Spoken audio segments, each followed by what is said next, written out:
The West Virginia Mountaineers have made it very clear what they want at the defensive back spot. 6'3" or above, it seems like.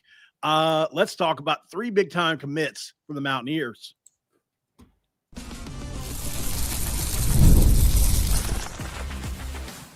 You are Locked On West Virginia, your daily podcast on the West Virginia Mountaineers, part of the Locked On Podcast Network, your team every day. What is up, guys? Welcome back in. My name is Mountaineer Paul. I am your host.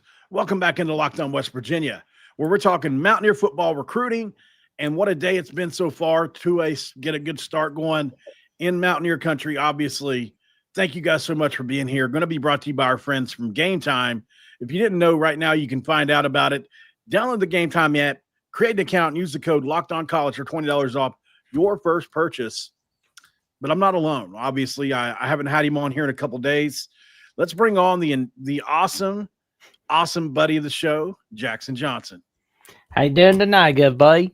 Doing good, man. Appreciate you so much for being here as we talk a little West Virginia recruiting and all that. I'm excited as West Virginia has brought in 3 skyscrapers, literally. We're going to talk about that, obviously, on this show. We're going to go over some Big 12 picks for this coming Saturday. We're going to ask, does size matter? Does any context needed? No. Does size matter in recruiting, right? West Virginia is signing a huge class. I mean, maybe one of the biggest in the country. But what are the other teams doing? Is West Virginia following a trend, or are they doing something that's kind of on their own? We're going to talk about that. Jackson's going to have a little data for you on that too. But we have to start where we start at. That's in recruiting. West Virginia slams 3 commits home today so far, with more likely to come in the coming days, possibly today. You never know when they're going to come. And there are 3 big ones, literally and figuratively. 3 JUCO players West Virginia has added, so that means they have experience playing against D1 talent, right? Because a lot of these guys are bounce backs that they play against, which means they've already played it at that level, what have you. So let's jump straight into it and exactly who these players are. You'll notice a trend. Let's just say that. We're going to start with Damon Allen out of Hutchinson Community College. A really good player, guys. Spent a lot of time on his tape whenever I was first notified about him potentially coming to West Virginia. Obviously came on a visit. 6'3", 200 pounds, corner with safety experience. He is the class of 2026. He played at Seminole High School in Sanford, Florida. He's out of Hutchinson Community College, which is one of the best in the entire country year after year after year. Ooh. So he had 14 offers. You know, he had offers from everywhere. West Virginia ended up being the spot for him. His timeline began over the official visit weekend on December 1st, which is today is the day he committed. But this has been going on for a couple weeks. Oh man, they call him the grave digger. That's yeah, they do. Yeah. I mean, I'm looking at some of his plays right here and now, and he's just like rocking and rolling, like getting 4 interceptions throughout this year. He did. He had a great year. 24 tackles, 13 solo. Really nice player in run support. He's a physical kid. He's got a physical build. He was a high school safety. He had his versatility, whether it's in tackling and in coverage, and he's strong in zone with play reading instincts. If you watch him in zone coverage, he's really good there. He's got lengthy arms and limbs to disrupt passes, and he'll probably be an immediate contributor in the secondary. He's a guy that can come in and certainly play right away and be in the rotation and push his way towards a starting job. You never know. I would say he'll be at least in that rotation potentially. So he's going to come in, depending on who we bring into the portal, because we're replacing everybody, right? We don't have anybody back in the secondary really that's a starter. If you look around the West Virginia defense, we lose 30 seniors. So every one of those are on defense on defense for the most part. So we're going to need to replace that. So this is a kid that could come in right away and make a big impact for the Mountaineers. But he's not the only one. His teammate, Rayshawn Reynolds, another 6'3" corner out of Hutchinson Community College, is coming in with him as well. So you look at him, and he's also 6'3", 185 pounds. He is a straight corner with eligibility remaining, 2 years of eligibility remaining on both of these players. He's an Alabama kid out of Jefferson Davis there, which is a big high school in Alabama, as you would know, Jackson. How big is Jefferson Davis? Oh, man, really big. So 3 stars on him, obviously, and he is obviously a good player as well. Big, tall, lanky. 13 offers for him as well. So, he had a ton of offers. He received his West Virginia offer pretty recently, if you go back and look at the timeline. And he had an official visit over the weekend, which was prior to his commitment on December 1st today, after posting that on social media. He had 15 tackles, 10 solo, 5 assists, 1 tackle for loss, 2 pass breakups, a fumble recovery, and an interception. 19 tackles and 2 interceptions overall. He's got elite height and elite arm length for disrupting routes, jumping balls. He's got good ball awareness. If you look, like he's always got his eyes on the ball. Even though he had limited takeaways, he's got a lot of potential with 2 years left. He's fluid with his movement and recovery speed for man coverage, and his frame has room to add weight at the collegiate level. He needs to add weight. That's the thing with this one. So he may be a next year kind of player. Not saying he can't work his way into the rotation either, but I'd put this guy maybe he's going to enroll early, I'm pretty sure. So that's going to make a difference. Should help, because you need him to be there in run support, tackling consistency, and all that. And also not a ton of production. No offense to anybody, but you'd like to see a little more production. So hopefully he's ready to roll with that.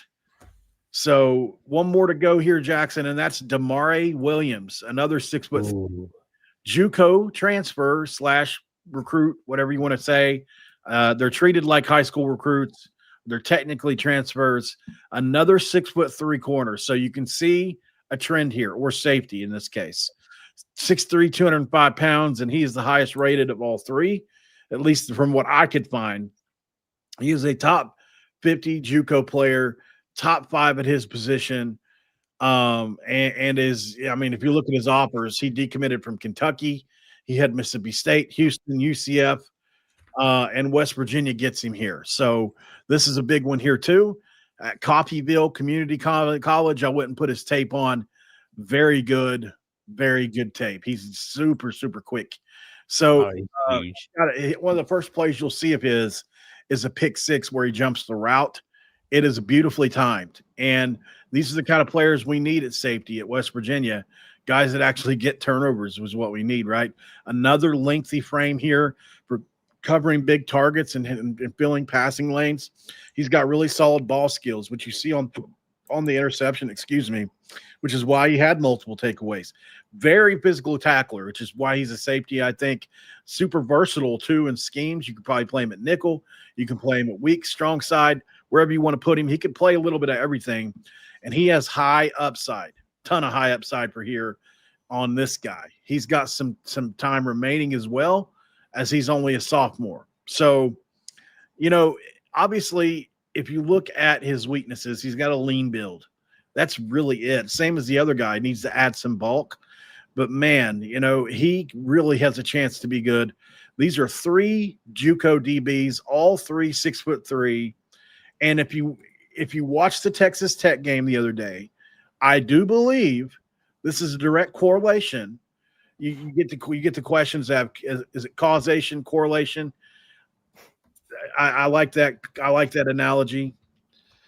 I don't know how many times it was where Texas Tech was just so much bigger, so much stronger. Even Michael Coach struggled in that game, right? So it's like which of the variables are the reason these things are happening, right? Because causation is the direct relationship where what causes something to change, basically. So I would imagine that West Virginia, direct response to Texas Tech being bigger, being faster, being stronger, going out and getting 6'3" DBs, Jackson. Yeah, that's huge. Especially on the first day of December for 2025, going into the 2026 class. It's a big deal. You know, like I would imagine, at least for me anyways, one of these guys are probably going to see the field, right? I mean, you'd have to imagine immediately. And the other two probably have a chance to get into the rotation. But certainly for West Virginia, this is much needed, a big shot in the arm. Since we're on when you're on the topic of size, I got to ask you guys a question. Does size matter? Because West Virginia, obviously gearing up to have one of the biggest recruiting classes in school history. Actually, it will be the biggest in school history, I think, by the time it's all said and done. We're going to talk about that next, because is West Virginia an outlier here? Is anybody else doing this big? What's going on?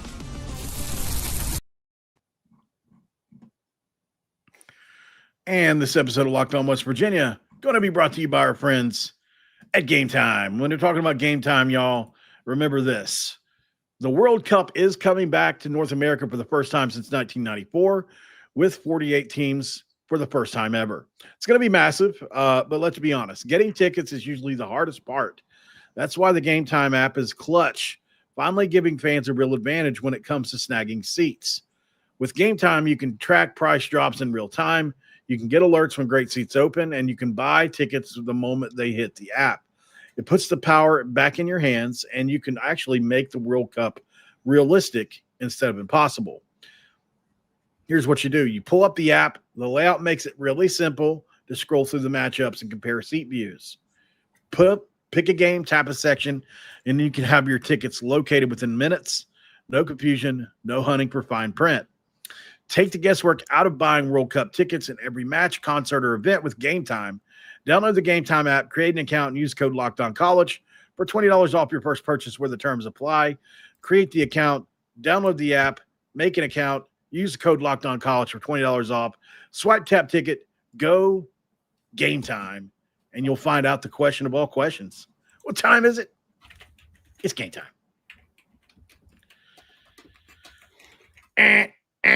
It's segment 2. We're going to get a Code Red cherry flavored dew for this one. We're going to bring it in. Jackson, you're drinking a little water dew? Yes, I am. A Fiji water dew on the first day of December. A Fiji water dew on the first day of December. All right, so I was going to bring up some recruiting here because West Virginia is bringing in a massive class. We're talking about potentially 35 or 40 high school and JUCO players. I think it's a bold but necessary strategy for a program that's in a rebuild mode and did not have a first-year class that was theirs. It was Neil Brown's under Rich Rod. The removal of the 25 signee cap in 2023 has opened the door for this, which allows teams to address massive turnover from the transfer portal, departures to the NFL, or just portal turnover. Like we said, like we've got a bunch of seniors we brought in from this past year. West Virginia tried to defeat inexperience with age on a new team. It didn't really work. So it's about injecting fresh talent and culture into a roster that needs it, right?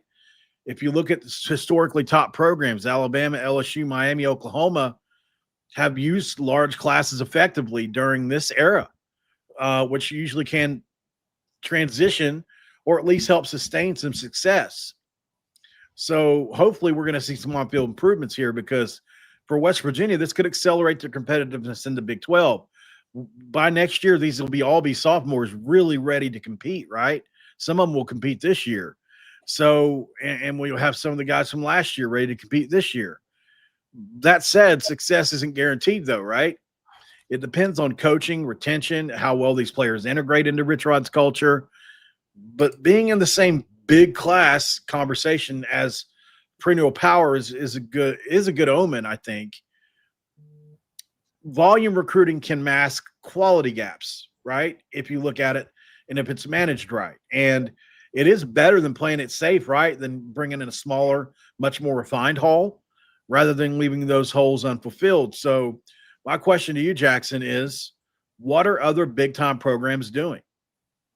Ooh, they keep recruiting big, I tell you what. And they're just kind of like making sure they've got their classes padded down for next year and the year after next. But What kind of this numbers are year, we talking about for Alabama, for other teams you're looking at there? oh, Alabama's got like 23 total commits for 2026. West Virginia has more. Yeah, so it makes you wonder. It's an interesting question, right? I'm curious myself because is West Virginia? It's different because West Virginia is in year 2, but it's technically the first class. So, are you trying to make up for your first class with your second class too? Oh, Because you would imagine going forward, West Virginia is not going to be so skewed towards high school. I would imagine. Let's see, because we're aggressively pursuing one of the largest recruiting classes in the nation for 2026. We got 32 as of right now, I think. Maybe it could be 35 now. Huh? yeah, I'm looking at 34 from 247. 34. Okay. When I did my research earlier today, it was at 32, I think. And Oh, on yeah, pace to push 35 or 40. yeah, Minnesota has 31 total commits. Okay. North Carolina has 39, but let's be real. How long are they going to be seeing Bill Belichick as their head coach? don't know. Let's see. Oh, here we go. Miami has 29 commits. I mean, they're Right. 10th in the nation for the class, but West Virginia has more commits than Correct. Miami does. That's my point. Minnesota, good team the last few years, at least average or better, right? USC Miami? has the same amount of commits as West Virginia does, although USC is the number 1 class. Yeah, they're going to have better overall players, right? Yeah. I'm just trying to shoot for. Obviously, they're going to recruit at a different level than us. But what is West Virginia trending in? What are they trying to replicate? What teams are they trying to replicate? And how have those teams looked the last few years? USC's been pretty good. Minnesota's been pretty good. Miami's been really good. So you're in good company. And you have to, obviously West Virginia is not going to recruit at as high a level as some of these other teams, but it's jumped a whole lot. We're talking about a top 25 class this year if everything happens over the next few days like we think it might. Like there's already another big-time 4-star prospect that West Virginia could be potentially getting here in the next couple of days that a lot of people are speculating on. So there are other players potentially available here. Why are they going big? Obviously, we just said it. The initial 25 signee cap, which was eliminated in 23, shifted focus to the hard 105 player roster limit, which gives you freedom to do what you want. If you want to bring 105 portal guys in, you can do that. If you want to bring in 105 high school players in, you could do that. So this allows a program like West Virginia the autonomy to really sign as many as needed to combat high transfer portal attrition, NFL draft losses, eligibility endings, whatever you need, because it's about fixing immediate problems, as Rich Rodriguez put it in his press conference, and replacing outgoing players. Creating competition across positions is going to be a way to do that in a full roster reset situation like this. And all while you're having to navigate the realities of a modern college football where portal activity demands constant replenishment. It sounds exhausting, Jackson. It sounds exhausting, man. So what could this mean for West Virginia? Well, it puts West Virginia in elite company. LSU, large commitments. Miami, 27, you said. Oklahoma had 28 last year. Ohio State's in the 20s. Georgia is 31. Georgia's at 31. So it's not like we're this big outlier like it might seem. A lot of teams are doing that now that the limits. Florida State has 27 commits. I just wonder how many of those 27 commits are going to get Florida State out of the 5-7 hole to 7-5. I don't know, but I mean, I do think it's the way. My biggest point is this. I think Rich Rodriguez is on to the correct way to do this. Oh, he is. You know, like we saw what last year was like.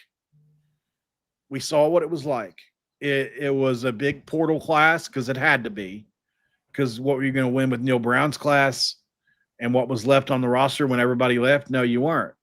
So you were in and I think Rich Rod doesn't. He's made no excuses, but remember that going forward when you talk about Rich Rod and company, they didn't even get his own recruiting class to set himself up for year 2. And the December portal class was just passed whenever he got here. So everything had been picked over the first time. So it's like a I don't want to say year 0 for them, but it's like a year 0.5 or something. Like, I don't think he deserves I don't know how best to say this. I don't think he deserves a ton of criticism for it, but I don't think he deserves none either. Like, I do think there were things that we could have done better and evaluated better, obviously, this year, as anybody would say. But I do think that this team and in the program, you know, was definitely hampered by the fact that not only did, like I said a couple times just now, I'm repeating myself, but you didn't get a portal class within the first window.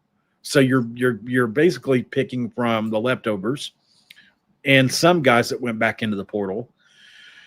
And you didn't get your own recruiting class. You didn't get here till late, which is why we were all freaking out because we wanted Rembecker to hurry and get a guy in, pick somebody. And you come from a place, Jack State, where, you know, we couldn't we got some of their best players, but we couldn't get all of them. Even if we got them all, would it have made a huge difference? I don't know. There was a couple of linemen we needed. I think they could have made a big difference. But other than that, I mean, here we sit. I think it's like a year 0.5 rather than anything else. So people asking about decommits in the comments, I think it's been said multiple times over the last couple of days. This time of year, that's a big thing, especially with Power 4 programs, because as players decommit or as other better players come in, the players that were maybe last on your list of 40, the player, like, let's say you have everybody ranked from 1 to 40. Well, if a guy that's going to be your 10th best guy comes in, the guy that's number 40 goes out, right? So you're constantly, it's kind of like first in, first out almost, you know, like that old rule in kitchens. Actually, that doesn't work for that at all. But either way, you're always rotating, I guess is what I'm saying. And the worst is out. So anyways, just my points on that. I could have done a full episode on just that topic alone. I think it's a big deal. And look, Rich Rod said, and this is going to be the really interesting part. This is why I think we're really going to be competitive in NIL. Rich Rod said we're only going to go out and get about a dozen guys. Maybe we get 15, maybe we get 10, I don't know. But if that's the case, I do think that means West Virginia is going to be very competitive for some of these players. I think you can go get 3 elite offensive linemen. I think you can go get an elite wide receiver. You don't have to get any running backs technically if you don't want, but I guess you could. But, I mean, you're going to have 20.5. Well, I keep saying that. Right around 12 or 13 million for, you know, the rev share like everybody has. And then you're going to have anywhere from 7 to 10 outside. So that means you could probably spend right around $1 million, a little over $1 million per player. I don't know where that lands you in today's day and age because everybody's working with similar money, but we'll find out. Is West Virginia going to be – I know who it's good for is who it's really good for is the players. After the break, we're going to dive into Jackson's World of College Football and pick some games. The Big 12, West Virginia, not involved. And we're back here on Locked On West Virginia talking about our good friends from Omaha Steaks. Jackson loves a good steak, and they always feel a little easier when you already know the perfect gift for the holidays. Omaha Steaks makes it almost too simple. Whether you're treating yourself this season or sending something memorable to family and friends, Omaha Steaks deliver handcrafted perfection right to their door. This week is the best time to jump in because their cyber sale is here, And the deals are huge, guys. It's exactly what you hope for. Incredible tender steaks, rich flavor, and meals that make hosting or weeknight cooking easier. The variety is underrated. The steaks, burgers, comfort meals, sides, desserts. It's those truly good gifts that everybody wants and fits with anyone. Save big on unforgettable deals and gifts with Omaha Steaks. Visit omahasteaks.com for 50% off site-wide and an extra 20% off your select favorites during the cyber sale. An additional 35% off when you use the promo code college at checkout. That's omahasteaks.com, promo code college, where the terms apply. See site for details.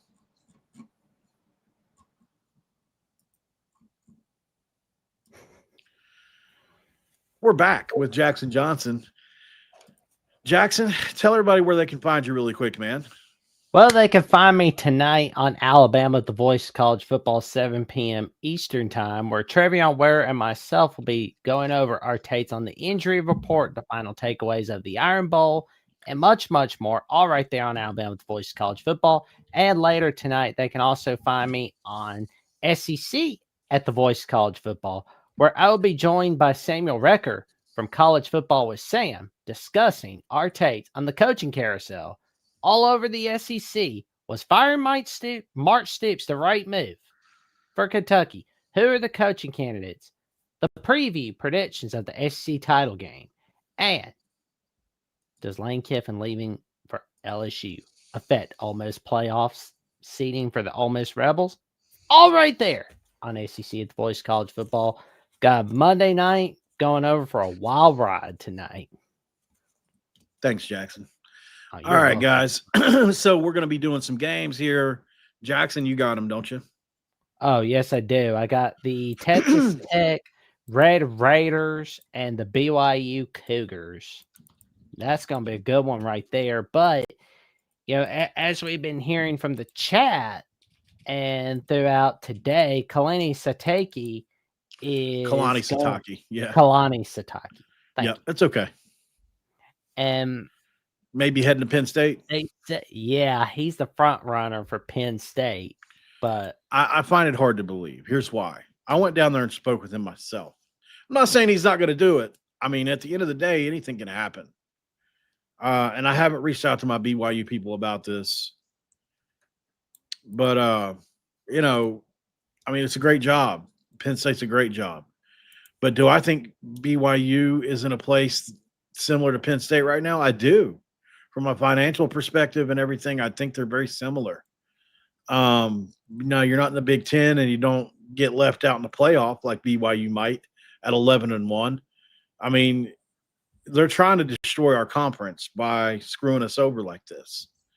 Like BYU's in a position to have to beat Texas Tech to get in, and I think that's messed up because they're going to be a bid stealer if that happens, according to the pundits. So, you know, just for me, it's crazy. But, you know, while I was down there, I got the feeling that you got to understand, man, these people are members of the LDS church. The LDS church is BYU, right? So I just don't know how the values and morals that Kalani has transfer to Penn State. Not that they don't have great values and great morals and all that, but that's a very religious culture. And I mean, maybe he would change, but you know, they're literally born and raised, like they've been born and raised in Provo. So he would have to feel like he'd accomplished everything he could accomplish for the program and move on. I don't know. That's my thoughts on it. So maybe I should do an episode of CSI on it. Oh, there you go. That'd be cool. I personally would want to stay at BYU, but that's just me now. Yeah. Because I'd want to see if I can get BYU that Big 12 title, or you know, get a few playoff wins in there as well. Because like Penn State, who knows with them? I mean, it's just kind of mid over there, over at Penn State. Right. I mean, they got more money, yeah, but that's it, really. What are they going to do besides that? It's a good question. So what we got on these games, though, by the way? Oh, we got the BYU Cougars going up against the Texas Tech Red Raiders in Arlington, Texas on ABC. Yeah. So this is it's a tough one, right? Like, I just don't think BYU's offense is going to be able to move it enough on Texas Tech. Yeah. It sucks because I would love to root for BYU. Love BYU to win this, and we still get 2 teams in the playoff because they're not going to not put Texas Tech in. I think BYU's defense is capable of really playing well in this game. Texas Tech ultimately the better team. They're on a mission. They did a really good job evaluating talent. I'll tell you something that blows me away, and maybe you know from Alabama. I don't know how close you pay attention to Alabama portal. How many Power 4 players did Alabama bring in from the portal? Was it all Group of 5? Was it all Power 4? Was it a mixture? Well, we brought like 11 guys from the portal last season, but Alabama's not quite into the portal like Florida State is. Well, what I'm saying is how many of those guys were Group of 5 players that you brought in? How many of them were Power 4? I would say about 8 to 9. Were Group of 5 or Power 4? Group of 5. Okay. Because, Texas Tech brought in, what did they bring in? 20, something like that.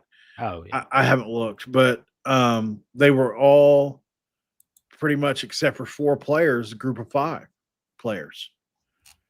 So, were they the very best Group of 5 players you could find out there? Yeah, they were. West Virginia actually got one of them and ended up missing on him in Amari or Jamoy Robinson. Jamoy Robinson was supposed to be a David Bailey type player or a Romello Height type player, somebody like that, and just totally busted.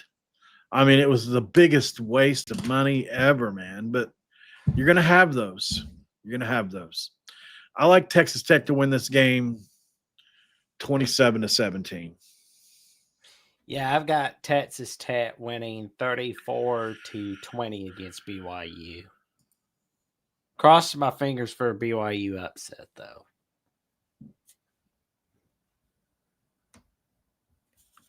Interesting. Well, I appreciate that, man. As far as I want to have another quick conversation before we go. Where are we at? 32? Well, we really can't. We'll make it really quick. I just want to make a really quick point before we go. I've seen a lot of people speculating on Scotty Fox Jr. next year, whether or not he'll be a quarterback. I just think that with Scotty, he beat a ranked team on the road. He had 2 300-yard performances. One was against a very good defense. Actually, both were good defenses. Unfortunately, all the last impression he left is the one most people remember, which was against Texas Tech. But my whole point is you didn't give the freshman quarterback any help. Nobody came to play against Texas Tech. No. And Scotty's not in a position to where he can carry a team yet. Maybe he never will be, but I don't think it's fair to judge him off this one Texas Tech performance. It's a mark against him like it is a mark against other people. I'm just saying there's no way in hell I'm running him out the door. No way in hell. That's a dumb move to run him off. Yeah, I mean, I think that he should be given the keys? No, I don't. But I'm just saying, if there's a way you can have your cake and eat it too, here's what I say. Scotty, I'll pay you what the market dictates. I'm sure whatever he's worth, because he's not going to be brought into a situation like BYU where he's going to be brought in as the starter for a championship caliber team. And somebody's going to take a chance on him to probably battle just like he would at West Virginia. Just my gut says that. So if you're going to battle anyways, might as well do it at West Virginia. Be honest with him and say, hey, look, we're going to bring a guy in. We're not going to bring the best quarterback in the country in. Maybe they do. I don't know. But, I mean, you're going to battle with him. And, if Peyton Palzone is the name we keep hearing. I don't know if he's going to come in or not yet. The tea leaves say it's trending in a good direction. Been hearing his name for about a week now, but until he decommitted from Auburn today, I hadn't really paid it much credence because Golesh just got hired. It was a lot to it, right? So I think for me, you can tell Scotty, look, we got this really good freshman coming in like you were. We've also got, and maybe they just hand the keys to Falzone and say, we're not bringing anybody in. I have no idea. If that's the route they wanted to go, I mean, they could. Let him and Scotty battle it out. I probably could live with that because Falzone's elite. Let me tell you right now, we get Falzone guys, and I'm going out ahead of my skis a little bit here to even say this, but he is that damn good. So yeah, absolutely would I want to have him. Yeah. So would Alabama. So would Florida. So would anybody. Name a school, they would take him. Michigan. So, anyways, we got to run. Just a couple points on Scotty before we go there. Big day for West Virginia so far. Might see a couple others, on the recruiting trail. Thank you, Jackson, for coming in and hanging out for a bit. Hadn't had you on in 6 or 7 episodes, so I figured it was time. I appreciate it, buddy. I appreciate it. All right, guys. We outy bo daddy like stinky sauerkrauty, and we'll see you on the other ones. Locked on West Virginia will be back in a little bit with another banger, of course, as always. Until then, guys, Jackson says, roll damn tide. And I always want you never to forget to cue those country roads.